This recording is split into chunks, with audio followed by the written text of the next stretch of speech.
आप सभी को जय मसीह की। खुदावन यीशु मसीह के मधुर और मीठे नाम में आज की आराधना में मैं आप सभी का स्वागत करता हूं। जो पहली दफ़ा हमारे साथ आराधना में शामिल हैं, हम उनका भी स्वागत करते हैं। आज पवित्र आत्मा के अवतरण पर्व के पश्चात का 23वां रविवार है और आज के दिन के लिए हमारे लिए विषय है, यदि हमारी कथनी और करनी में अंतर है तो हमारी प्रवचन सेवा व्यर्थ है। और परमेश्वर का वचन हमसे कहता है, यीशु ने कहा, इसलिए जो कोई मेरी ये बातें सुनकर उन्हें मानता है वे उस बुद्धिमान मनुष्य के समान ठहरेगा जिसने अपना घर चट्टान पर बनाया। आइए अपनी आराधना को शुरू करते हैं। अपने आराधना का पहला गीत गाएंगे, गीत नंबर 669 669। आवाज़ उठाएंगे, हम साज बजाएंगे।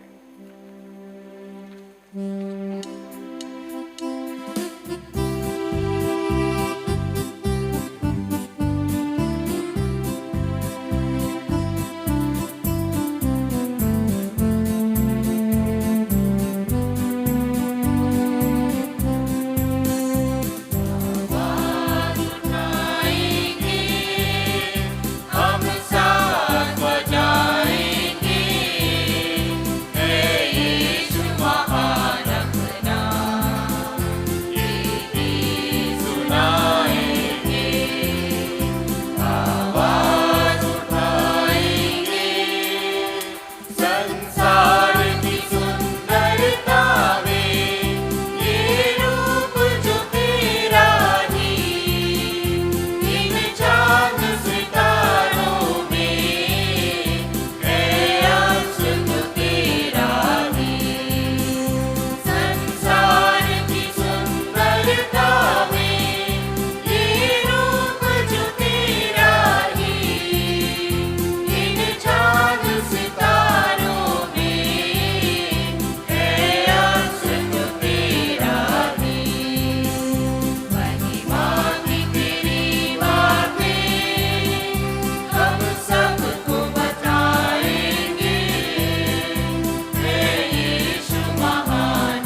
प्रभु भोज की पुस्तक में से पेज नंबर 119 सेक्शन नंबर 3 से हम लोग शुरू करते हैं।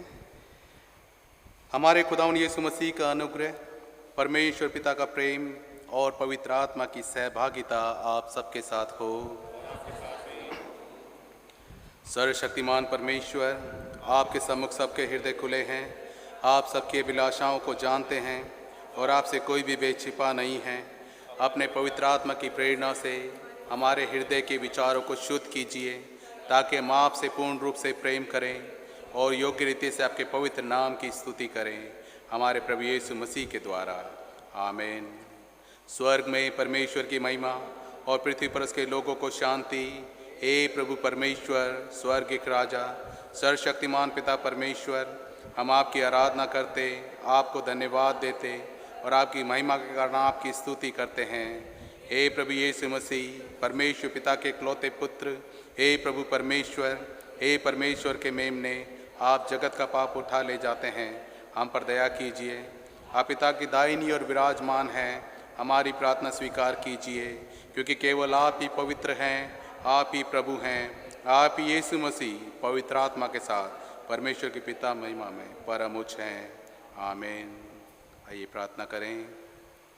धन्यवाद अनुग्रहकारी पिता परमेश्वर, इस सुंदर दिन के लिए जो आपने हमारे जीवन में दिया है। धन्यवाद देते हैं बीते समय के लिए प्रभु जी, आप हमारे संग साथ रहे, आपने हमें संभाला। और प्रभु जी, इस समय जब हम एक संगति में होकर आपकी स्तुति आराधना करते हैं, आपके वचनों को सुनते हैं, पढ़ते हैं, उन दे प्रभु जी हमारे हृदय को खोलिए, कानों को खोलिए प्रभु जी, ताकि तेरे पवित्र वचन से जो भी कुछ हम लोग सुनते हैं, पढ़ते हैं, उस पर मनन चिंतन करते हैं, उन दे प्रभु उस वचन को हम अपने जीवन में आत्मसात कर सके, अपने हृदय में यहाँ से लेके जाने वाले हों प्रभु जी, ताकि हमारे जीवन फ्रूटफुल होने पाए, फलदायक होने पाए प्रभु जी, जिसके द्वारा से पिता परमेश्वर अन्य लोगों को भी फ़ायदा होने पाए। दुआ करते हैं पिता परमेश्वर, हमारे जीवनों के माध्यम से आपके नाम को बहुतायत महिमा मिलने पाए। अपनी उपस्थिति हमारे बीच में दे और हमारे जीवनों को आशीषित कर। प्रार्थना अपने उद्धारकर्ता खुदावंद यीशु मसीह के नाम से मांगते हैं, आमीन। आज की विशेष प्रार्थना। हे अत्यंत अनुग्रहकारी पिता, आप भ्रम में पड़े लोगों को भी ज्योति दिखाते हैं ताकि वह पाप से विमुख हो जाएं। वर दीजिए कि हम जो मसीह का नाम धारण करते हैं उन सब बातों को छोड़ दें जो हमारी बुलाहट के अनुकूल नहीं, और आपकी पवित्र इच्छा का आनंदपूर्वक पालन करते हुए जीवन व्यतीत करें। हमारे प्रभु यीशु मसीह के द्वारा जो आपकर पवित्र आत्मा के साथ एक परमेश्वर है, अब तथा सदा सर्वदा जीवित और राज्य करते हैं, आमीन। मंडली के पर बैठें। इस समय हम लोग बाइबल के पाठ पढ़ेंगे।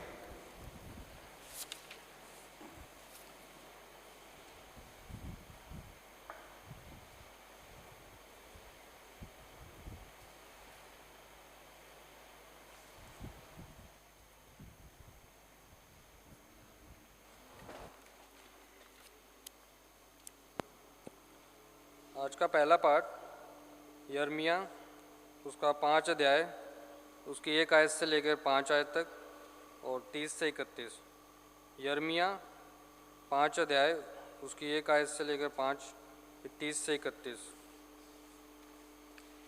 यरूशलेम की सड़कों पर इधर उधर दौड़कर देखो, उसके चौखों में ढूंढो, यदि कोई ऐसा मिल सके जो न्याय से काम करे और सच्चाई का खोजी हो, तो मैं उसका पाप क्षमा करूँगा।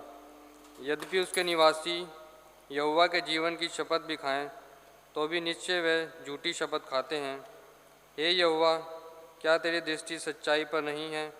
तूने उनको दुख दिया, परंतु वे शोकित ना हुए। तूने उनको नाश किया, परंतु उन्होंने ताड़ना से भी नहीं माना।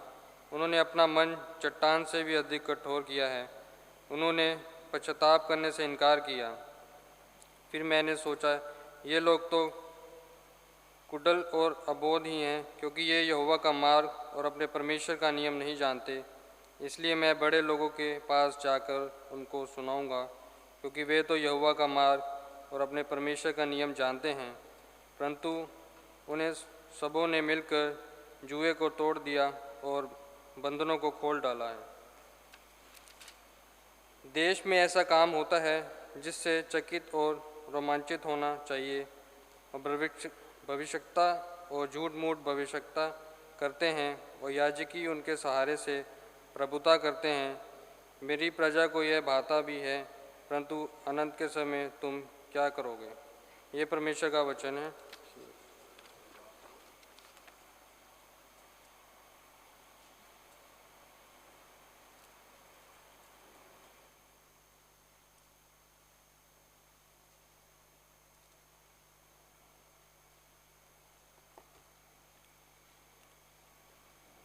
अभी हम पढ़ेंगे भजन संहिता 62 1 8 से 12।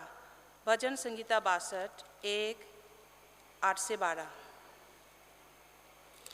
सचमुच मैं चुपचाप होकर परमेश्वर की ओर मन लगाए हूँ, मेरा उद्धार उसी से होता है।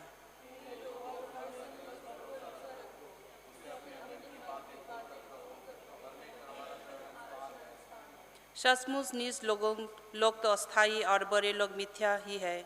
तौल में वे हल्के निकलते हैं और सबके सब सांस से भी हल्के हैं।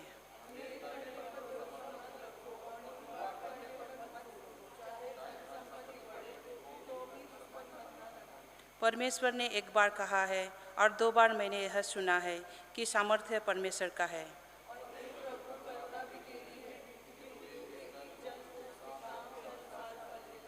पिता, पुत्र और पवित्र आत्मा की महिमा हो। आमीन।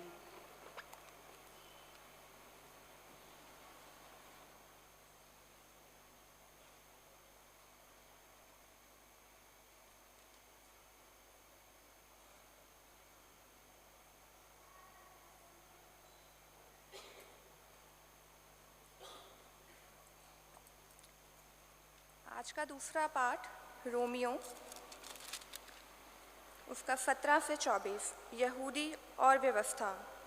यदि तू यहूदी कहलाता है और व्यवस्था पर भरोसा रखता है और परमेश्वर के विषय में घमंड करता है और उसकी इच्छा जानता और व्यवस्था की शिक्षा पाकर उत्तम उत्तम बातों को प्रिय जानता है और अपने पर भरोसा रखता है कि मैं अंधों का अगुआ और अंधकार में पड़े हुओं की ज्योति और बुद्धिहीनों का सिखाने वाला और बालकों का उपदेशक हूँ, और ज्ञान और सत्य का नमूना और व्यवस्था में है मुझे मिला है।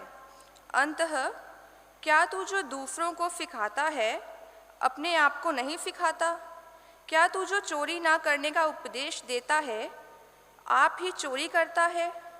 तू जो कहता है व्यभिचार ना करना, क्या आप ही व्यभिचार करता है?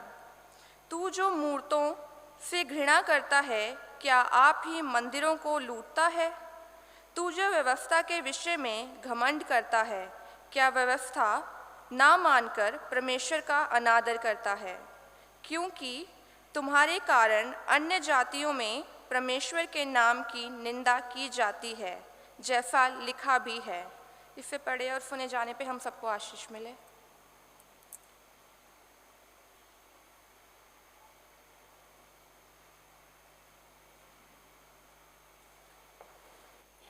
आइए, इससे पहले हम लोग सुसमाचार पाठ में हम लोग जाएं।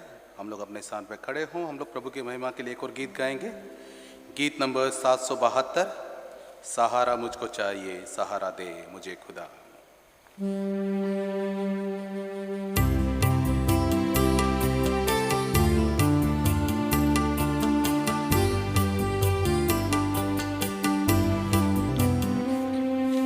सहारा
का सुसमाचार पाठ जो लिया गया है मत्ती रचित सुसमाचार उसका 23वां अध्याय उसके पद 1 से लेकर 12 तक।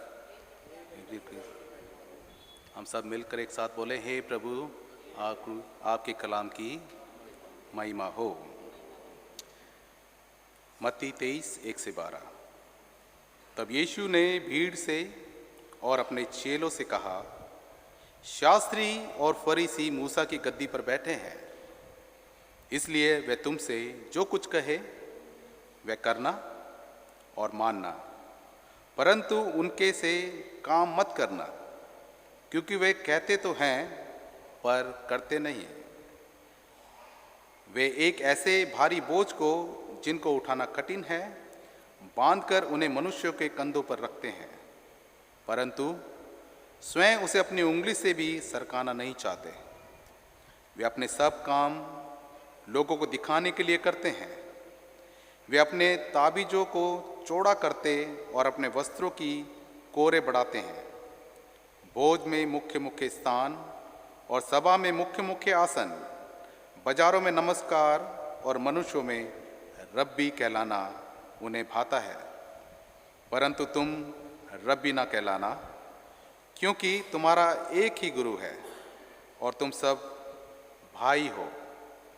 पृथ्वी पर किसी को अपना पिता ना कहना, क्योंकि तुम्हारा एक ही पिता है जो स्वर्ग में है। और स्वामी भी ना कहलाना, क्योंकि तुम्हारा एक ही स्वामी है अर्थात मसीह। जो तुम में बड़ा हो वह तुम्हारा सेवक बने, और जो कोई अपने प्राण को बड़ा बनाएगा वह छोटा किया जाएगा, और जो कोई अपने आप को छोटा बनाएगा वह बड़ा किया जाएगा। ये ख्रीस्त का सुसमाचार है। हे प्रभु यीशु ख्रीस्त, आपकी स्तुति हो।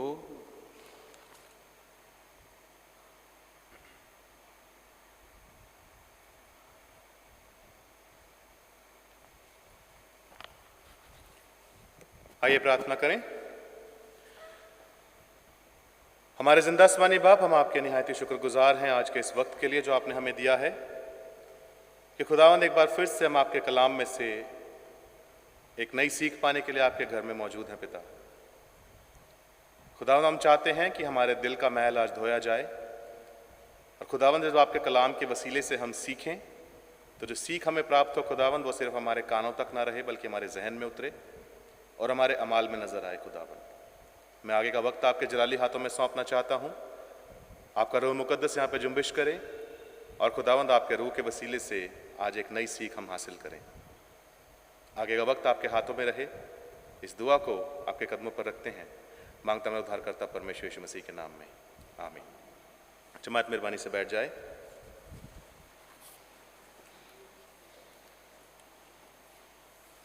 खुदावंद के लोगों, आज हम पेंतेकोस्त पर्व के पश्चात 23वें इतवार में हैं, और आज का जो विषय है वो बड़ा ही गंभीर और एक बड़ा ही दिलचस्प विषय है, क्योंकि आज का जो विषय है वो कुछ खास बातों की हमसे अपेक्षा करता है। और थीम अगर आज का आपने सुना हो जो स्टार्टिंग में अनाउंस हुआ था, इट सेज के यदि हमारी कथनी और करनी में अंतर है तो हमारी प्रवचन सेवा व्यर्थ है। इंग्लिश में और ज़्यादा थोड़ा सा इसका प्रोफाउंड मीनिंग आपको मिलता है, preaching is useless if it is contradicted by the way we live. और जिस विषय पर आज हम केंद्रित हैं उसके लिए हमने जो पैसेज आज हम देखेंगे वो हमें मिलता है जो अभी हमने इंजीलों में से पढ़ा है, मत्ती रचित सुसमाचार उसका 23 अध्याय 1 से लेकर 12 पद तक। खुदाम के लोगों, एक बार वर्ल्ड फेमस पॉप स्टार जिनका नाम था क्लिफ रिचर्ड्स, उनसे पूछा गया कि आप अपनी ज़िंदगी का कोई ऐसा एक्सपीरियंस शेयर करें जो बहुत टचिंग हो, जो लोगों के दिलों को छुए। तो उन्होंने अपना एक एक्सपीरियंस शेयर किया जिसमें उन्होंने बताया कि उन्होंने एक बिहारी रेफ्यूजी कैंप को विजिट किया जो कि बांग्लादेश में था। और उन्होंने बताया कि पहले दिन जब वो उस कैंप के अंदर पहुंचे, उन्होंने देखा कि ये कैंप जो है ये भरा हुआ है लोगों से जिसमें अलग अलग एज ग्रुप्स के लोग हैं। और उन लोगों में से सबसे बड़ी तादाद है छोटे बच्चों की, और उन छोटे बच्चों में भी उनकी उम्र, उन बच्चों की उम्र, ज़्यादातर बच्चों की उम्र 10 साल से कम के बच्चों की है। और एक और चीज़ वो ऐड करते हैं, वो बोलते हैं कि ये कैंप जो था वो बहुत ही गंदी हालत में था, बहुत अनहाइजीनिक और बहुत पुअर कंडीशन में वो कैंप था। और क्योंकि ये एक जानी मानी हस्ती थे, इनसे अपेक्षित था कि वो कैंप में बसे हुए उन लोगों को विजिट करें, उनके साथ मिले जुलें, उनसे बातचीत करें। तो वो बोलते हैं कि पहले दिन जब मैंने कैंप में निकल के भ्रमण करना शुरू किया, तो उन्होंने अपने दिल में, अपने जहन में एक बात रखी हुई थी कि I will not get close to these people. मैं इन लोगों से एक हेल्दी डिस्टेंस, एक हेल्दी फासला बना के रखूंगा, क्योंकि ये लोग दिखने में बहुत गंदे हैं, नहाए धोए नहीं हैं, इनमें से बदबू आ रही है। और he was certain about that. लेकिन एक इंसिडेंट उनके साथ ऐसा होता है जिसने उनको बहुत छुआ, और वो इंसिडेंट ये था कि वो अपने फोटोग्राफर जो उनके साथ गया था, उनको पोज देने के लिए वो एक बच्चे की तरफ झुकते हैं, और जैसे ही झुकते हैं तब एक्सीडेंटली उन्हीं की टीम का एक व्यक्ति उस बच्चे के हाथ पे पांव रख देता है, और वो बच्चा, क्योंकि वो ज़मीन पे चलने वाला बच्चा है, छोटी उम्र का बच्चा है, वो दर्द से करा उठता है, वो दर्द से चिल्ला उठता है। और क्लिफ रिचर्ड्स, जो कि वर्ल्ड फेमस पॉप स्टार हैं, बहुत बड़ी हस्ती हैं, उनसे रहा नहीं जाता, वो तुरंत उस बच्चे को उठाते हैं और अपने गले से लगाते हैं। और इंटरव्यू में वो बताते हैं कि in that moment I completely forgot how unhygienic this child is. इसकी कंडीशन कैसी है, इसकी नाक बह रही है, ये कई दिनों से नहाया नहीं है, लेकिन उस मोमेंट में एक खास भाव ने उनको छुआ, और वो भाव क्या था? I had enormous amount to learn about loving. मुझे प्रेम के संदर्भ में अभी भी बहुत कुछ सीखने की आवश्यकता है, but I am happy that at least I have made a start. लेकिन मैं खुश हूं कि एटलीस्ट मैंने शुरू तो किया। खुदावंद के लोगों, जिस रीज़न से मैंने ये एक्सपीरियंस आज उस व्यक्ति का आप लोगों के साथ शेयर किया है, इसके पीछे एक रीज़न है, इसके पीछे एक वजह है खुदावंद के लोगों, और वजह ये है कि हमें ये नहीं भूलना चाहिए कि हम कौन हैं और हम क्या हैं। हमें ये भी नहीं भूलना चाहिए खुदावंद के लोगों कि हम खुदा की हजूरी में बैठ के क्या सीखते हैं, क्योंकि अक्सर होता ही है कि जब हम चर्च में बैठे हैं, we are different. The moment we are out of these doors, we are completely somebody else। हम भूल जाते हैं कि अभी कुछ मिनट पहले हमने क्या सुना था जिसने शायद मेरे दिल को छुआ हो, और जैसे ही मैं चर्च के बाहर निकलता हूं, मेरा कैरेक्टर, मेरा चरित्र बदल जाता है, परिवर्तन आ जाता है। हालांकि मैं दुआ में मांग के जाता हूं यहां से कि आत्मा में होके खुदावंद मुझे लेकर के जा, ताकि मैं तेरी खिदमत करता रहूं। लास्ट में पादरी साहब बोलेंगे ना, सलामती से जाओ, खुदावंद से क्या करो? खुदावंद से मोहब्बत करो और उसकी खिदमत में लगे रहो।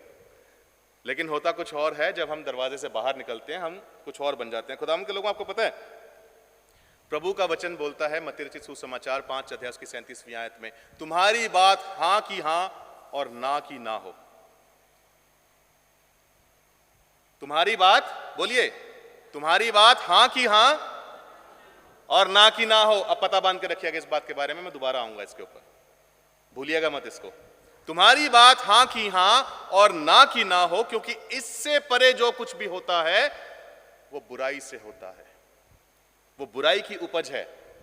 अगर हम मिडिल वे लेते हैं, हम डिप्लोमेटिक वे लेते हैं, हम बड़े सुंदर सुंदर शब्द हमने इजाद करे हुए हैं जी, इसके अलावा जो कुछ भी होता है, खुदावंद का कलाम कहता है कि वो बुराई से उपजता है। खुदावंद के लोगों, कुछ ऐसा ही मत्ती रचित सुसमाचार में हो रहा है, जो आज हमने 23 अध्याय में से पढ़ा है। और मैं इस पैसेज के साथ बहुत डीपली कनेक्टेड हूं, क्योंकि इस पैसेज पर मैंने अपनी सेमिनरी के फाइनल ईयर में प्रीच किया था, और उस समय बड़ा हाहाकार मच गया था सेमिनरी में, बिकॉज बहुत से लोगों को अच्छा नहीं लगा था, and everyone stood against me. लेकिन खुदावंद ने मुझे बचाया और मेरा वो सरमन एक्सेप्ट हुआ, और आज तक सेमिनरी में खुदा के फजल से उस सरमन को याद करा जाता है कि किसी ने खड़े होकर के दिलेरी से एक मुद्दे को कुछ गंभीर बातों को एड्रेस किया। बहरहाल ये अलग एक विषय है, लेकिन कुछ ऐसा ही मत्ती रचित सुसमाचार में जो आज हमने पढ़ा है 23 अध्याय में, कुछ ऐसा यहाँ पे घट रहा है। और क्या घट रहा है कि प्रभु यीशु मसीह यहाँ पर फरीसियों को और सदूकियों को लताड़ लगा रहे हैं, और लताड़ लगा रहे हैं कुछ सिंपल रीजंस, लेकिन at the same time very very serious issues के लिए। और वो विषय जो हैं वो कोई विषय ऐसे ही नहीं है। प्रभु यीशु मसीह ने इन फके फरीसियों के जीवन में, इनकी जिंदगानियों में कुछ ऐसी बातें नोटिस करी, कुछ ऐसी बातें ऑब्जर्व करी जो क्वेश्चनेबल थी, जिनको एड्रेस किया जाना बहुत जरूरी था। और एड्रेस किया जाना इसलिए जरूरी था क्योंकि ये फके फरीसी समाज का चेहरा थे, ये फके फरीसी समाज का सिर थे। और अगर सिर में गलत बुद्धि प्रवेश कर जाए तो सिर कैसा काम करेगा वो हम सब जानते हैं, राइट। तो ये 3 वजहें जो हम आज खुदा के कलाम में से देखेंगे, मेरा ये मानना है खुदावंद के लोगों की हम में से हर कोई इन 3 वजहों के साथ खुद को रिलेट कर पाएगा। और मेरा ये ईमान है, मेरी खुदा के सामने दुआ भी रहेगी कि खुदावंद हम में से हर एक से बात करे, और यदि मेरे काम इस प्रकार के हों तो मैं आज खुदावंद के सामने जाकर के उससे माफ़ी मांग लूँ और अपनी ज़िंदगी को सुधारने की कोशिश करूँ। पहली चीज़ जो खुदावंद ने इन फरीसियों सदूकियों के जीवन में देखी, उनके कार्य उनकी शिक्षा के विपरीत थे। जो वो काम करते थे वो उनकी शिक्षा के विपरीत थे, right. Their actions were different from their teachings. अब खुदावंद के लोगों, आप बाइबल में खासतौर पे इंजीलों में जब आप पढ़ोगे, जब भी प्रभु यीशु मसीह ने इन सदूकियों फरीसियों के बारे में बोला है, उन्होंने अक्सर भीड़ को संबोधित किया है। लेकिन इस पॉइंट पे, इस पैसेज में, इस कॉन्टेक्स्ट में आप देखने पाएंगे that he directly goes against the religious authorities. और आपको पता है खुदावंद के लोगों, ये फके फरीसी जो हैं, इनका जिम्मा क्या था? इनका जिम्मा था कि ये व्यवस्था के बारे में लोगों को सिखाएं। व्यवस्था के इंटरप्रेटर्स थे ये। व्यवस्था में बहुत सारी ऐसी गूढ़ बातें लिखी हैं जो आम लोगों को समझ में नहीं आती थी, ये उनके मायना लोगों को समझाते थे। और ये मेक श्योर करते थे कि यहूदी लोग खुदा की व्यवस्था के अनुसार अपने जिंदगानियों को बिता रहे हैं या नहीं। और खुदावंद के लोगों, इसी 23 अध्याय में जब आप 12 आयत से आगे पढ़ेंगे, तब प्रभु यीशु मसीह इनकी जिंदगानियों के बारे में इनके सामने कुछ चीजें रखते हैं। और जब आप पढ़ेंगे तब आप पढ़ने पाएंगे कि प्रभु यीशु मसीह ने यहाँ पे 7 हाय इन फके फरीसियों के ऊपर बोली हैं। 7 हाय। और 7 हाय क्यों बोली हैं? क्योंकि उनकी जिंदगानियों में वो नहीं दिख रहा था जो वो अपने लोगों को सिखाते थे। दिख क्या रहा था? Contrary to their teachings. दिख क्या रहा था? जो वो नहीं है वो दिखाने की जब कोशिश कर रहे थे, प्रभु यीशु मसीह ने वो चीज देख ली। क्या लिखा हुआ वहां पे? हाय तुम पर, क्योंकि तुमने स्वर्ग के राज्य की अवहेलना करी, तुमने स्वर्ग के राज्य का विरोध किया। दूसरी हाय, हाय तुम पर, क्योंकि तुम गलत सिखाने वाले हो। तीसरी हाय, तुम पर हाय, क्योंकि तुम ओथ्स और प्रॉमिसेस के बारे में गलत शिक्षाएं देते हो। मैं आपको जिस्ट बता रहा हूं, अपनी सेल्फ रीडिंग के लिए आप उसको पढ़ सकते हैं। चौथी हाय, छोटे छोटे इश्यूज को तो बहुत जल्दी एड्रेस करना, लेकिन एक्चुअल प्रॉब्लम्स को हमेशा नजरअंदाज कर देना। हाय तुम पर, क्योंकि तुम बर्तन को बाहर से धोते हो लेकिन अंदर से उसे मैला ही छोड़ देते हो। तुमने बाहर से तो अपने आप को बड़ा धर्मी बना लिया, लेकिन मन के अंदर जो व्यापत है, जो मन के अंदर का जो मैल है, उसको तुमने आज तक एड्रेस नहीं किया, आज तक उसको साफ नहीं किया। छठी हाय, हाय तुम पर, क्योंकि जो महिमा परमेश्वर को मिलनी चाहिए उसे तुम ग्रहण करते हो। सातवीं हाय, हाय तुम पर, क्योंकि तुमने अपने ही नबियों के साथ बुरा व्यवहार किया। प्रभु का कलाम बोलता है कि तुम स्टैंप लगाते हो इस चीज पर, इस चीज को सील करते हो कि तुम्हारे बुजुर्गों ने नबियों के साथ बुरा व्यवहार किया, उनको मार डाला। प्रभु यीशु मसीह 7 हाय बोलते हैं। और खुदावंद के लोगों, ये वो काम थे जो ये फक्के फरीसी कर रहे थे, लेकिन इनको बहुत अनकंफर्टेबल फील हुआ जब प्रभु यीशु मसीह ने इन कामों को उनके मुंह पर एड्रेस कर दिया। आपको पता, प्रभु यीशु मसीह, जब आपने जो पैसेज पढ़ा है, इसमें एक चीज का बयान करते हैं। बोलते हैं कि जो वो तुमसे कहते हैं वो करो। क्यों? क्योंकि वो मूसा की गद्दी पर बैठे हैं। लेकिन जैसा वो करते हैं वैसा बिल्कुल मत करना। और वो क्या करते हैं? ये 7 हाय जो हमने अभी सुनी है, जो अब आप अपने कलाम में से आप पढ़ सकते हैं, बाइबल में से आप पढ़ सकते हैं, जैसा वो करते हैं वैसा मत करना, तुम मत करना। खुदावन के लोगों, ये शिक्षा आती है आज हम में से हर एक के लिए, जैसे वो लोग कर रहे हैं वैसे तुम मत करना। ये बात तब की थी, 2000 साल पहले की, 2023 साल पहले की। ऐसा नहीं है कि तब की तब होकर के तब की तब दफन हो गई। ये बातें आज भी चली आ रही हैं खुदावंत के लोगों। इन 7 हाय को अगर हम अपनी जिंदगानियों के सामने रख करके देखेंगे, हम डिनाई नहीं कर पाएंगे कि इनमें से एक आधी बात तो मेरे जीवन में जरूर बनी हुई है जी। क्या बोलते प्रभु का कलाम? तुम छोटे छोटे इश्यूज को तो एड्रेस करते हो, परंतु बड़े मुद्दों को तुम दरकिनार कर देते हो। आज खुदावन के लोगों अपनी जिंदगियों के अंदर झांक के देखेंगे ना, हम इस चीज को कदापि झुठला नहीं पाएंगे। कई बार होता ही है खुदावन के लोगों, मैं अपनी जिंदगी में इतना मशरूफ रहता हूं, इतना बिजी रहता हूं कि मैं भूल जाता हूं कि मेरे कुछ जिम्मे भी बनते हैं। मैं निग्लेक्ट कर देता हूं for the sake of my business अपनी फैमिली को। शायद कई बार मैं निग्लेक्ट कर देता हूं, कई बार for the sake of my own self, the time which is to be kept for the Lord. मेरे पास बड़े अच्छे अच्छे बहाने हैं, लेकिन खुदावन कहते हैं कि देखो सचेत रहो, जैसे वो करते हैं वैसे तुम मत करना। खुदावन के लोगों, समझने की बात यहां पर यह है खुदावन के लोगों कि प्रभु यीशु मसीह को इन फक्के फरीसियों के अधिकार से कोई प्रॉब्लम नहीं थी।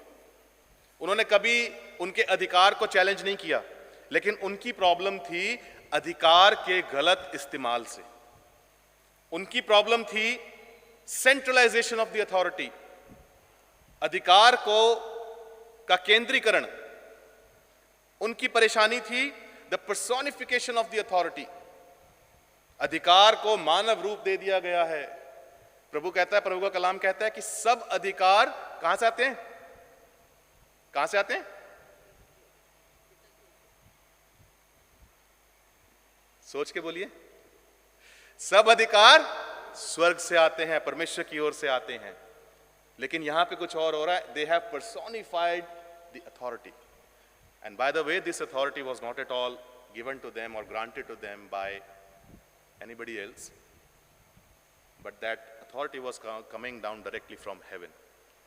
तो उस अधिकार को परमेश्वर की अधीनता में रह करके प्रैक्टिस करने के बजाय they personified it, they centralise it कि हम हैं, हम बताएंगे और हम बताएंगे, हम जताएंगे। खुदावंद के लोगों, सवाल आज हम अपने आप से ये पूछ करके जाएं कि मेरी जिंदगी में जो अधिकार परमेश्वर ने मुझे दिया है, how far have I made justice with it? मेरी जिंदगी में क्या अधिकार परमेश्वर ने मुझे दिया हो सकता है? शायद मैं खुदा का सेवक हूं, यह अधिकार है मेरे पास। मेरी जिंदगी में क्या अधिकार एक और हो सकता है? शायद मैं अपने परिवार में हेड ऑफ द फैमिली हूं। क्या कर रहा हूं मैं अपने अधिकार से? मेरी जिंदगी में एक और अधिकार हो सकता है खुदावंद के लोगों, शायद मैं चर्च में एल्डर हूं, चर्च का प्राचीन हूं। क्या कर रहा हूं मैं जब मैं अपनी आंखों के सामने चर्च के अंदर होते हुए करप्शन को देखता हूं? मेरी जिंदगी का एक और अधिकार हो सकता है खुदावंद के लोगों कि मैं अपने वर्क फील्ड में एक बड़े अच्छे मुकाम पर हूं। अपने वर्क फील्ड में दिए गए उस अधिकार से जो परमेश्वर ने मुझे पहुंचाया वहां तक मैं क्या कर रहा हूं? कहीं इन्हीं फक्के फरीसियों की मानिंद मेरी जिंदगी भी तो नहीं है कि मैंने अपने अधिकारों को गलत तरह से इस्तेमाल करना सीख लिया है? कहीं मेरी जिंदगानी भी ऐसी तो नहीं है कि मैं अपने जो मेरा अधिकार क्षेत्र है, मेरे अधिकार क्षेत्र में जो जो लोग आते हैं उन पर मैं एज रूलर बन के उनके ऊपर जो मैं पेश आ रहा हूं। आपने कई घर ऐसे देखे होंगे जहां पे बच्चों को बहुत कूट के, बहुत पीट के रखा जाता है। मैं एक ऐसे परिवार को जानता हूं क्योंकि मैंने बचपन से उस परिवार को देखा है। पापा जैसे ही घर में दाखिल होते थे, बच्चों की ठुकाई शुरू हो जाती थी। रीजन बीइंग, पापा बाहर से शाम की दवाई पी के आते थे, तो घर में घुसते ही उनको कुछ और नजर नहीं आता था। उनको अपनी बीवी मिली, उन्होंने अपनी बीवी को पीट देना है। उनको अपने बच्चे दिखे, उन्होंने अपने बच्चों को पीट देना है। कई बार तो ऐसा भी होता था कि बीवी को अर्धनग्न करके घर से बाहर निकाल दिया जाता था सर्दियों की रातों में।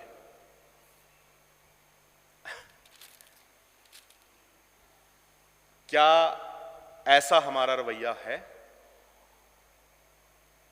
क्या ये कर रहा हूं मैं अपने अधिकार से जो परमेश्वर ने मुझे दिया है? मैं अपने बच्चे को कभी भी उस चीज के बारे में सही नहीं कर सकता जो मैं खुद छुप छुप के करता हूं। मैं नहीं बता सकता अपने बच्चे को, मेरे पास कोई अधिकार नहीं है कहने का। मैं अपनी कलीसिया से कभी भी ईमानदारी, आज्ञाकारिता की अपेक्षा नहीं कर सकता जब मैं परमेश्वर का शायद ही कभी उसका भय खाता हूं। खुदावंद के लोगों, देखिए कहीं मेरी जिंदगी भी इन्हीं 7 हायों के दायरे में ना आती हो। देखें, समझें, जांचें, अपने आप को आंकने की कोशिश करें। खुदावंद के लोगों, दूसरी चीज जिससे प्रभु यीशु मसीह को बहुत परेशानी हुई और जो इन फक्के फरीसियों की जिंदगी में प्रभु यीशु मसीह ने देखा, दे वर अटेंशन सीकर्स। उनको मनुष्यों से प्रशंसा लेना बहुत अच्छा लगता था। वो मनुष्यों की प्रशंसा के खोजी थे। खुदावंद के लोगों, मनुष्यों से प्रशंसा प्राप्त करना परमेश्वर के नाम में या धर्म के नाम में कोई नई चीज नहीं है। लेकिन एक चीज हम जरूर समझ लें और जान लें खुदावंद के लोगों, कि प्रभु को ना तो ये कल पसंद था और ना प्रभु को ये आज पसंद है और ना कभी भी होगा कि आप प्रभु के नाम में मनुष्यों से प्रशंसा प्राप्त करनी शुरू कर दें। खुदावंद के लोगों, एक खास वजह जिसकी वजह से प्रभु यीशु मसीह ने फक्के फरीसियों को इतनी बुरी तरह लताड़ा, वो ये था खुदावंद के लोगों की उनको मनुष्यों के सामने अपने आप को धर्मी दिखाना बहुत अच्छा लगता था, बनिस्बत इसके कि गुप्त में उनका जीवन प्रभु के सामने कैसा है इसके ऊपर वो कोई ध्यान करते। और इनवर्डली वो कैसे थे, अंदर से वो कैसे दिखते थे खुदावंद के लोगों, उसका जिक्र अगर आपको पढ़ना है आप पढ़ सकते हैं। नीति वचन 30 अध्याय 12वीं आयत।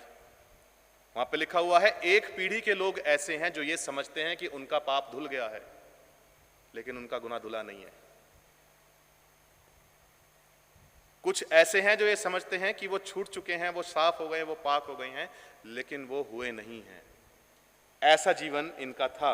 और इसके साथ साथ खुदावंद के लोगों, इन रिलीजियस लीडर्स के अंदर प्रभु यीशु मसीह ने और कुछ बातें देखी जो प्रभु यीशु मसीह को क्वेश्चनेबल और ऑफेंडिंग लगी in the eyes of God. क्या थी वो चीजें? पहली चीज क्या थी?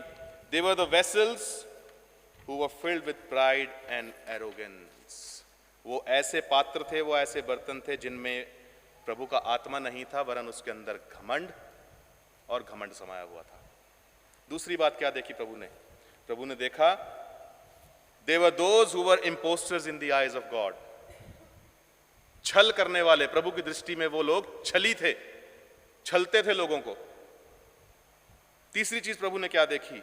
They were plagued by the wrong और वर्ल्डली विजडम। वो झूठे ज्ञान के शिकार थे, उनकी बुद्धि बिगड़ चुकी थी। चौथी चीज क्या देखी? They were those who were responsible to lead innocents into abyss. ये वो लोग थे जिनके पास स्वर्ग की कुंजी थी, प्रभु का वचन बोलता है, परंतु ना तो उन्होंने स्वयं प्रवेश किया, ना दूसरों को प्रवेश करने दिया, वरन बहुतों के पतन का कारण बने थे, बहुतों के लिए ठोकर का कारण बने हुए थे। पांचवी चीज क्या देखी? They were those who were least bothered about people, their needs, their struggles and their hardships, but were highly self oriented. उनको सिर्फ और सिर्फ अपनी सूझती थी, अपने से ज्यादा उनको कुछ नजर नहीं आता था, अपने से ज्यादा कुछ सोच नहीं पाते थे। वो जिन लोगों की चरवाही करने के लिए प्रभु ने ठहराया था, उनके स्ट्रगल्स, उनकी चिंताएं, उनकी परेशानियां, उनकी किल्लत से उनको कोई मतलब नहीं था। छठी चीज, दे वर नॉट कॉल्ड और अपॉइंटेड बाय गॉड। उनको परमेश्वर ने नहीं बुलाया था, परमेश्वर ने उनको नहीं ठहराया था, लेकिन वो खुद से अधिकारी बने बैठे थे। और सातवीं चीज जो प्रभु यीशु मसीह ने देखी, क्या देखी? वो लोग बहरे थे। बहरे थे, बहरे थे दो वजहों से।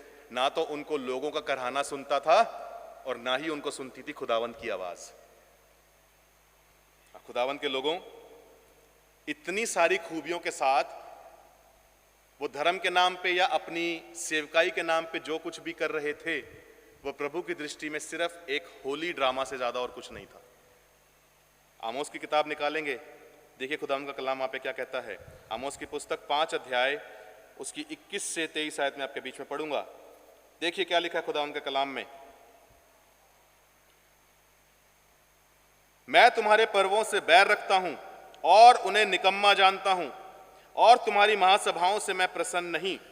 चाहे तुम मेरे लिए होम बलि और अन्न बलि चढ़ाओ तो भी मैं प्रसन्न न होऊंगा और तुम्हारे पाले हुए पशुओं के मेल बलियों की ओर ना ताकूंगा। ध्यान से सुनिएगा अगली आयत।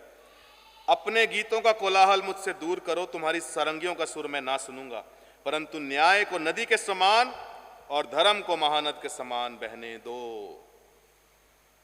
खुदावन के लोगों, हमें समझना पड़ेगा कि आमोस की किताब कौन से परिवेश में, कौन से कॉन्टेक्स्ट में लिखी गई। आपको पता है, जब आप आमोस की किताब को पढ़ते हैं तब आप पढ़ने पाते हैं कि 3 पृष्ठभूमियां उसकी रही, 3 खास बातें। आमोस की किताब जब लिखी जा रही थी 3 खास बातें घट रही थी। पहली चीज क्या घट रहा था? द कंटेक्स्ट ऑफ करप्शन, भ्रष्टाचार सब तरफ फैला हुआ था। लोग हाय हाय कर रहे थे, लोगों को ईमानदारी, सच्चाई, प्रूडेंस देखने को नहीं मिल रही थी। दूसरी चीज क्या हो रही थी वहां पे?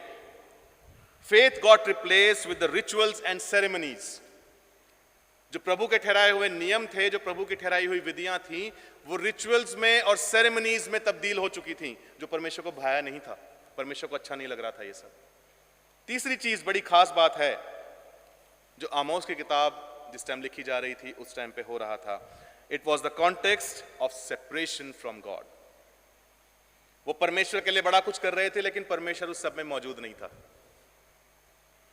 God was not there, in fact God was against of all this. और यही कुछ मत्ती रचित सुसमाचार 23 अध्याय में घट रहा है, जब प्रभु यीशु मसीह इन 7 हायों को फक्के फरीसियों के ऊपर बोल देते हैं। यही इश्यूज तब थे और यही इश्यूज प्रभु यीशु मसीह के समय में थे। और सेम वही अप्रोच जो प्रभु ने आमोस की पुस्तक में हमने पढ़ा है उसमें देखने को मिलती है, सेम वही अप्रोच प्रभु यीशु मसीह की हमें मत्ती रचित सुसमाचार 23 अध्याय में देखने को मिलती है। प्रभु यीशु मसीह बोलते हैं, हाय है तुम पर, हाय है तुम पर। खुदावंद के लोगों, शिक्षा जो हमारे लिए आती है वो ये है खुदावंद के लोगों कि हमें अपने कान में और अपने दिल में एक क्लोज चेक रखने की बहुत जरूरत है। हमें बहुत जरूरत है खुदावंद के लोगों कि हम अपने कान में आने वाली प्रशंसा को बड़ी भली भांति जांचना सीखें, आंकना सीखें। कहीं वो प्रशंसा आराधना में ना तब्दील हो जाए। देखिएगा, आपको पता है खुदावंद के लोगों, शैतान का एक बड़ा छुपा हुआ और बड़ा गंभीर हथियार है घमंड। घमंड, आपको पता है छुपा हुआ हथियार क्यों है? क्योंकि ये इतनी सीक्रेटली वार करता है कि कब आपके दिल में प्रवेश कर जाएगा, कब आपकी जिंदगी में प्रवेश कर जाएगा, आपको पता भी नहीं लगेगा। The biggest factor of pride, आपको अपनी गिरफ्त में ले लेगा, आपको अपने चंगुल में ले लेगा, आपको समझ नहीं आएगा कि आप ऑलरेडी घमंड के शिकार हो चुके हो। आप अपने मुंह से बड़ी बड़ी बातें बोलोगे परमेश्वर के किए हुए कार्यों की, आप प्रशंसा लेने लग जाओगे, आपको क्रेडिट लेना बड़ा अच्छा लगेगा। नहीं जानते होगे आप कि आप घमंड का शिकार हो चुके हो। And by the time you are aware of it, you are already stumbled and standing at the point of destruction.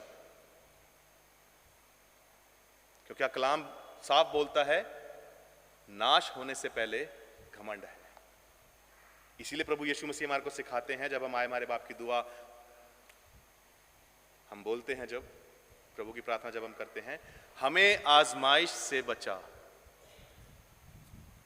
हमको आजमाइश में ना जाने दे, lead us not into temptation.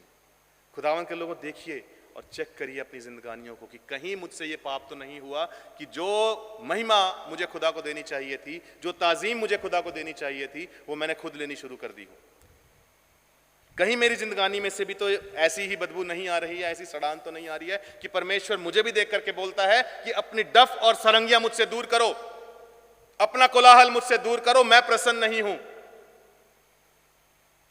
क्योंकि तुमने 2 बड़े गंभीर काम करे हैं, ना तो तुमने न्याय किया और ना तुमने धर्म के काम किए। वही लिखा ना आमोस की किताब में, न्याय और धर्म को महानद के समान बहने दो। हाय है हम पर खुदावंत के लोगों जब हम न्याय का गला घोटते हैं, हाय है हम पे, हाय है हम पे जब हम धर्म की बात अधर्मिकता से या विधर्मिता से हम तब्दील कर लेते हैं। जैसा हमें सूट करने लगता है वैसा हम अपने साथ करने लग जाते हैं, क्योंकि हमें लगता है कि इससे शायद हमारा कुछ बेनिफिट होगा या हमारा कहीं नाम चमकेगा। खुदावंद के लोगों, देखिए अगर मेरी जिंदगानी से इस प्रकार की कोई बात हुई है तो अपनी जिंदगानियों में हम खुद से झांक के देखें। हमें दूसरे के बारे में बड़ा अच्छा पता होता है ना, मेरे बगल में बैठा हुआ व्यक्ति कैसा है, इसके क्या काम है, मैं बहुत अच्छे से जानता हूं मैं। लेकिन मुझे अपने ही बारे में आभास नहीं है। यही हाल इन फक्के फरीसियों का था। ये बड़े सारे काम करे चले जा रहे थे, दूसरे की जिंदगी कैसी होनी चाहिए, दूसरे का जीवन कैसा होना चाहिए, तू पापी है या तू पापी नहीं है। किसी को भी पकड़ के ले आते थे, बता प्रभु यीशु मसीह के साथ क्या करें, इसने व्यभिचार किया है ना। अलग अलग पैसेजेस में आप पढ़ते हैं कि दूसरे के जज बने हुए थे, लेकिन नहीं जानते थे कि अपनी जिंदगी में क्या घट रहा है। धर्म का और न्याय का गला घोट के आप परमेश्वर के दास अपने आप को अगर मानते हैं तो हाय है। खुदावंद के लोगों, आज हम आंख उठा करके देखें, मुझे ये कहते हुए अच्छा नहीं लगता है, लेकिन सच है तो वो सच है। आज खुदा के दासों ने, खुदा के लोगों ने, खुदा की चुनी हुई कौम ने, हम याजकों ने न्याय का और धर्म का गला घोट दिया है। क्या वजहें हैं? डायसिस की प्रॉपर्टीज बिकती हैं, डायसिस की जायदाद बिकती हैं, नाम पादरियों के आते हैं। क्या वजहें हैं? हर बुरे से बुरे, गलत से गलत काम में सबसे ऊपर शीर्ष पे नाम पादरी का होता है। क्या वजहें हैं? जो मुझे दूसरे को जज करना ज्यादा अच्छा लगता है बनिस्बत इसके कि मैं अपनी और अपने परिवार की देखभाल बड़े अच्छे से कर लूं। खुदावंद के लोगों, देखिए कहीं हमसे भी ये गलती ना हो रही हो। तीसरी और आखिरी चीज बता करके जल्दी से खत्म करूंगा। तीसरी चीज जो प्रभु यीशु मसीह ने इनके जीवनों में देखी वो ये थी कि उन्हें अपनी जिम्मेदारियां भूल गई थी। They forgot the role God put them into. उनको भूल गया था कि प्रभु ने क्या जिम्मा उनको दिया है, वो किन बातों के लिए जिम्मेदार है। खुदावंद के लोगों, by the virtue of their role, by the virtue of their position, वो सिर्फ लॉ के इंटरप्रेटर्स नहीं थे, वो सिर्फ लॉ सिखाने वाले नहीं थे, लेकिन उनका कार्य क्षेत्र इससे कहीं बढ़ के था। क्योंकि उनके कार्य क्षेत्र में एक और फैक्टर जुड़ता था, और वो था प्रभु के लोगों की चरवाही करना, to be the shepherds upon the God's people.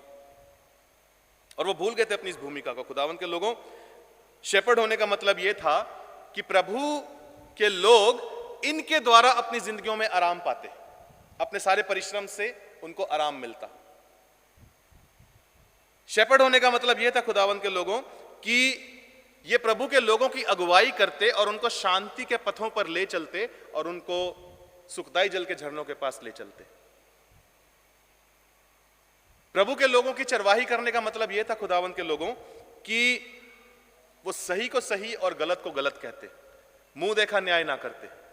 लेकिन ताज्जुब की बात यह खुदावंद के लोगों की, जब प्रभु ने इनकी जिंदगानी के अंदर झांक के देखा तो उन्होंने देखा कि इनकी जिंदगानियां जस्ट इनके कार्य क्षेत्र के उल्ट हैं, इनको दिए गए जिम्मों के उल्ट हैं। इनसे अपेक्षित कुछ है लेकिन ये कर कुछ और रहे हैं। अगर उनकी इस अप्रोच को प्रभु के शब्दों में अगर हम समझते हैं सही मायने से, तो आप देखने पाएंगे, पढ़ने पाएंगे कि उनकी जिंदगानियां जो में आपको देखने को मिलेगा, complete ignorance, rudeness, cruelty and unpleasing walk before God. ऐसी चाल जिससे परमेश्वर खुश नहीं है, ऐसे कार्य जिससे परमेश्वर खुश नहीं है। खुदा का कलाम बोलता है कि याजक को चाहिए कि अपनी मुख से, अपने मुंह से धर्म की नालिश करे। आपने कभी गाली देने वाले याजक सुने? मिले कभी? खुदा करे कभी ना मिलो। मैं मिला हूं।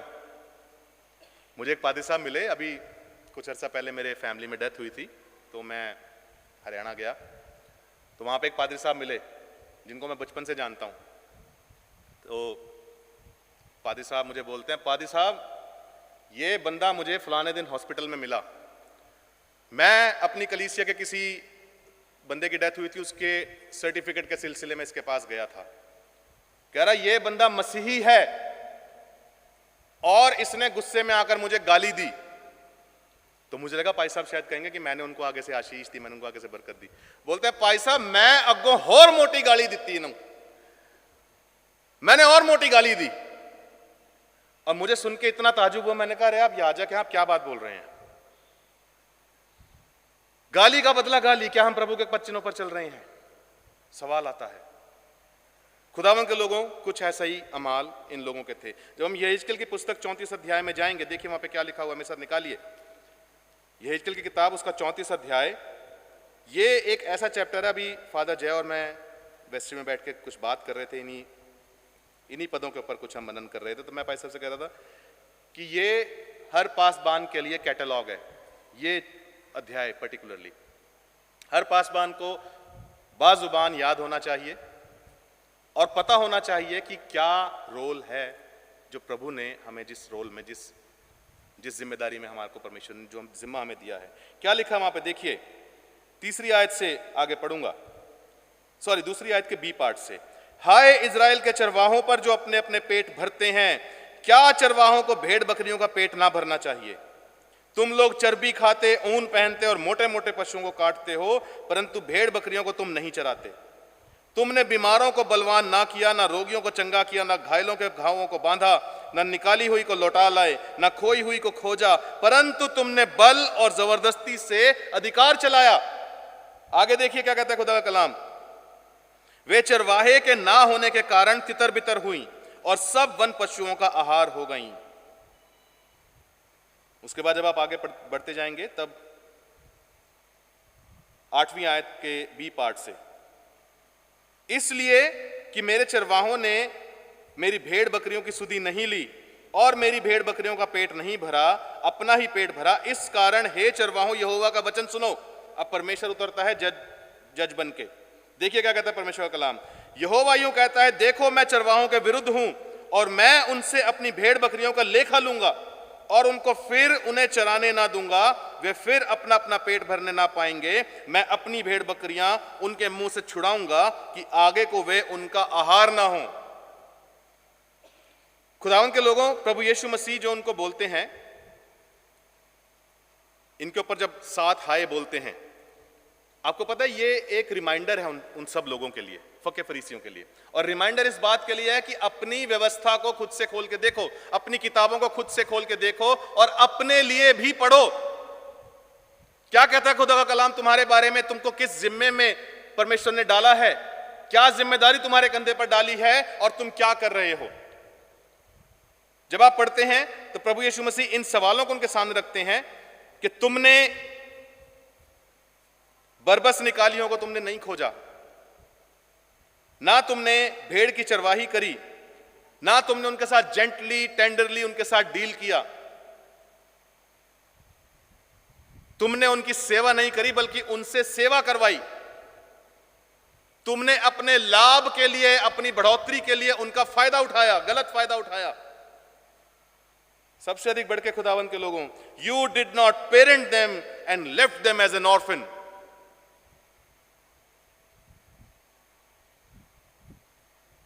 चरवाहे का एक कर्तव्य यह भी बनता है, याजक का कर्तव्य यह भी बनता है कि वो अपनी कलीसिया के ऊपर एक बाप समान हाथ रखे। और इन चरवाहों ने इस चीज को त्याग दिया था। खुदावंद के लोगों, आज पासबानों को बड़ा अच्छा लगता है अपने अधिकार में होकर के सामने वाले को नचाना, राइट? देखे होंगे आपने कई पादरी हलीम होकर के हम लोगों की सेवा करने में हमें दिलचस्पी नहीं रह गई है। हम दिखाना चाहते हैं, हम जताना चाहते हैं कि मेरे पास ये अधिकार है तो मैं इसका इस्तेमाल करने से चूकूंगा नहीं। I will not hesitate to practise it. Appointment लेकर के मुझे मिलने के लिए आइएगा। कई पासबान आपने देखे होंगे जिन्होंने अपने घर के बाहर तख्तियां लगा रखी हैं, मिलने का समय 9 बजे से 1 बजे तक, सायंकालीन समय 4 बजे से 6 बजे तक, उसके बाद पादरी साहब का फोन ऑफ। कलीसिया में कोई इमरजेंसी पड़ गई, कलीसिया में किसी को याजकीय सहायता की जरूरत पड़ गई तो पादरी साहब इज ऑफ ड्यूटी।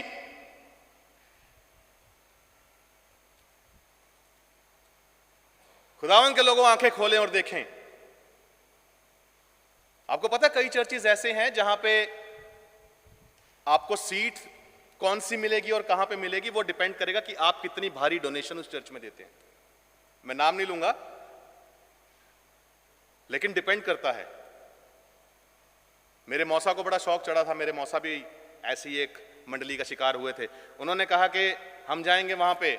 एक दिन मुझे पता लगा कि 50,000 रुपए डोनेशन दे के आए हैं और उनको लगा कि उनको बड़ी वहां पे पूछ मिलेगी। अगले संडे जब वो जाते हैं तो उनको वो बाहर धूप में खड़ा करा हुआ है। मैंने मौसा को बोला, मैंने कहा आपको आई अकल अब? ये वो लोग हैं जो अपने लाभ के लिए आपका फायदा उठाते हैं। आपको पता है खुदा का कलाम बयान करता है कैसे याजक को आपको अपने घर में लेना और कैसे को नहीं लेना है। वचन आपको यहां तक डिटेलिंग देता है कि ऐसों का नमस्कार भी ग्रहण ना करो, यहां तक डिटेलिंग देता है खुदा का कलाम आपको। रीजन पता है क्या खुदावन के लोगों? क्योंकि आज याजक भूल गए हैं, हम पासबान भूल गए हैं कि खुदा ने हमें क्या जिम्मा दिया है। अक्सर हमने कई पासबानों से सुना होगा, ये मेरा काम थोड़ी है, ये मेरा काम नहीं है जी, किसी और से संपर्क करें। खुदावंद के लोगों, काश हमारे पास ऐसी अकल हो कि जो मेरे काम हैं मैं उन्हीं के बारे में एटलीस्ट ठीक तरह से आइडेंटिफाई करके उनको ठीक तरह से करने की कुव्वत हासिल कर लूं। और खुदावंद के लोगों, कहीं ऐसा ना हो कि परमेश्वर जो न्याय करने के लिए उतरा है और परमेश्वर जो यहाँ पे 3 चीजें बोलता है कि मैं तुम्हारे विरुद्ध हूं, कहीं ऐसा ना हो कि खुदा से मुझे ये सुनने को मिल जाए कि जिस खुदा की मैं सेवा करता हूं, जो खुदा मेरी जिंदगी का आधार है, वही मेरे विरुद्ध खड़ा हो जाए। कहीं खुदा के न्याय में जो दूसरी बात खुदा का कलाम बोलता है कि मैं अपने भेड़ों के खोने का हिसाब उनसे मांगूंगा, लेखा उनसे मांगूंगा। कहीं मेरा खुदा मेरी सेवा का मुझसे हिसाब मांगने खड़ा हो गया, हालांकि देना है हमने हिसाब, लेकिन समय से पहले अगर मुझसे मांग लिया गया, जब मैं तैयार ना हूं, मैं क्या जवाब दूंगा? आकस्मिक मृत्यु अगर हो गई, मैं क्या जवाब दूंगा? तीसरी चीज जो खुदा का न्याय जब प्रकट करेगा खुदा का कलाम, I will rescue my people from these fake shepherds, मैं उनके मुंह से उनको छुड़ाऊंगा और दोबारा उन्हें चराने का अधिकार उनसे छीन लूंगा।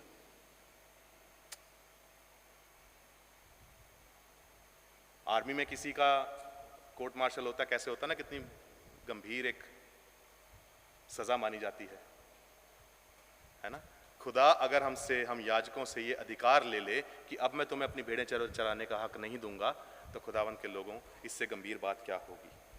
खुदावंद के लोगों, प्रभु यीशु मसीह का प्रकट होना इसी वायदे को पूरा करता है जो आता है और आकर के कहता है कि अच्छा चरवाहा मैं हूं। और ये अच्छा चरवाहा हमारे को हमारी परेशानियों, यातनाओं, तकलीफों के विपरीत हमारे को आराम देने की बात करता है, हमारा बोझ उठाने की बात करता है, हमारे लिए अपना प्राण देने की बात करता है। लेकिन हाय है हम पर अगर हम खुदा के इस बनाए हुए प्रोविजन को पहचान ना सकें, अगर आज भी मेरी आंख और मेरी जुबान उसका अंगीकार करने से ना कर दे, तो खुदावंद के लोगों, मेरे पास कुछ नहीं बचा इससे ज्यादा कि मैं न्याय की अवस्था में प्रभु के सामने पहुंचाया जाऊं। और देखिए खुदावंद के लोगों, प्रभु का न्याय जो है वो बहुत चोखा है, उसको हम बेयर नहीं कर पाएंगे। क्योंकि खुदावंद के लोगों, at any point of life, आप चाहे कितने भी धर्मी क्यों ना हो, यू स्टिल नीड ग्रेस, आपको तब भी अनुग्रह चाहिए। खुदावंद के लोगों, अपनी जिंदगानियों को इस कसौटी पे कस के देखें और इन 3 चीज़ों के दायरे में अपनी जिंदगानियों को रख के देखें कि कहीं ये तीनों चीज़ें मेरी ज़िंदगी में भी तो नहीं है, और कहीं ये 7 हाय से कहीं ना कहीं मेरा भी राब्ता तो नहीं है, कहीं परमेश्वर मुझे तो आज संदेश नहीं दे रहा है कि मैं अपना मन फिरा लूं और बाज आ जाऊं। खुदा उन सबको आशीष दे।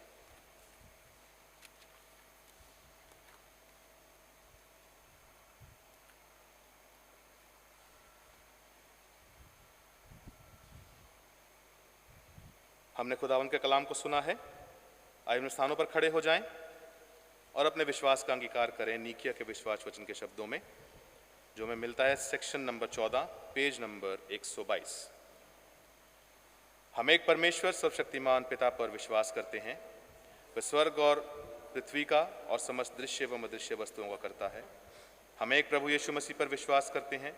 वो परमेश्वर का इकलौता पुत्र, सर्वयुगों से पहले, पिता से उत्पन्न, परमेश्वर से परमेश्वर, ज्योति से ज्योति, सत्य परमेश्वर से सत्य परमेश्वर, कृत नहीं वरन उत्पन्न है। उनका और पिता का तत्व एक है।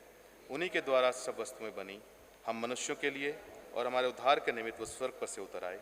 पवित्र आत्मा के सामर्थ्य से वो कुमारी मरियम से जन्मे और मनुष्य बने। 35 पिलातुस के शासन में वो हमारे लिए क्रूस पर चढ़ाए गए। उन्होंने दुख भोगा, वे मरे और गाड़े गए। पवित्र शास्त्र के कथन के अनुसार वो तीसरे दिन जी उठे। वो स्वर्ग पर चढ़ गए और पिता की दाहिनी ओर विराजमान हुए। वह जीवितों और मृतकों का न्याय करने के लिए महिमा के साथ फिर आएंगे और उनके राज्य का कभी अंत ना होगा।